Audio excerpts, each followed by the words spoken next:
नमस्कार सम्पूर्णमा हजुरहरूलाई हजुरको नेपाली भाषामा स्वागत छ। आज म हजुरहरू सामु एकदमै मिठो र सजिलो मकैको पिठोको हलुवा बनाएर देखाउन गइरहेकी छु। सर्वप्रथम त यहाँ मैले हलुवा हेल्दी बनाउनको लागि पानीमा सानो टुक्रा भेलीलाई हालेर छोपेर एकछिन पग्लिन दिनुहोस्।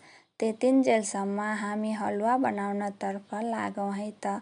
हलुवा बनाउनको लागि एउटा कराईमा 2 चम्चा घिउ हाल्नुहोस् र घिउ तातिसकेपछि एउटा कटौराको 1 कटौरा मकैको पिठोलाई हालेर एकछिन चलाउँदै मजाले पकाउनुहोस्।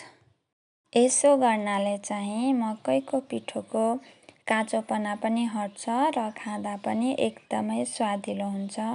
यसरी मिडियम हिटमा 4-5 मिनेट जति पिठोलाई भुट्नु पर्ने हुन्छ र यसबाट यति मिठो बास्ना आउँछ। बास्ना आएपछि चाहिँ हाम्रो पिठो पाक्यो भन्ने जानकारी हामी पाउँछौँ।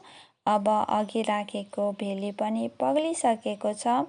यसलाई चाहिँ हामी छानेर लिन्छौँ ताकि यसमा भएको इम्प्युरिटिजहरू छान्नीमाथि नै बसोस् भनेर हो।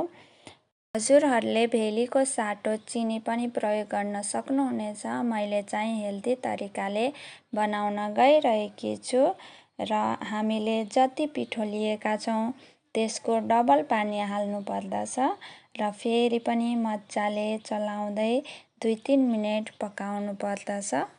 अब यो पिठो पानीको सम्पर्कमा आउन साथ फुल्दछ र हेर्नुहोस् त कस्तो मजाले पाक्दैछ।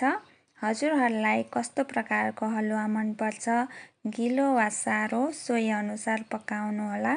अब ड्राई फ्रुट्सलाई पनि मसिनो गरी काटेर हाल्नुहोस् र फेरि पनि चलाउँदै पकाउनुहोस्। यो चाहिँ अप्सनल हो, ड्राई फ्रुट्स हाल्नुहुँदा पनि हुन्छ, नहालेर सिम्पल हजुरहरूको इच्छा अनुसार पनि बनाउन सक्नुहुनेछ। हेर्नुहोस् त हाम्रो हलुवा पनि पाकेर रेडी भयो। मैले चाहिँ यसलाई धेरै सारो बनाइन। अब एउटा सफा कटौरामा सर्भ गर्नुहोस्।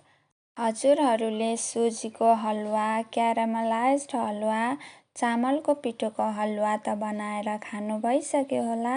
आज मकैको पिठोको हलुवा बनाएर खानुहोस्।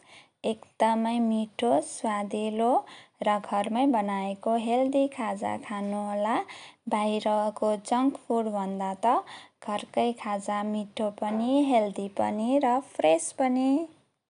हजुरहरूलाई केही मिठो खान मन लाग्यो भने यसरी नै घरमा मकैको पिठोको हलुवा बनाएर खानुहोस् र इन्जोय गर्नुहोस्। हवस्, धन्यवाद।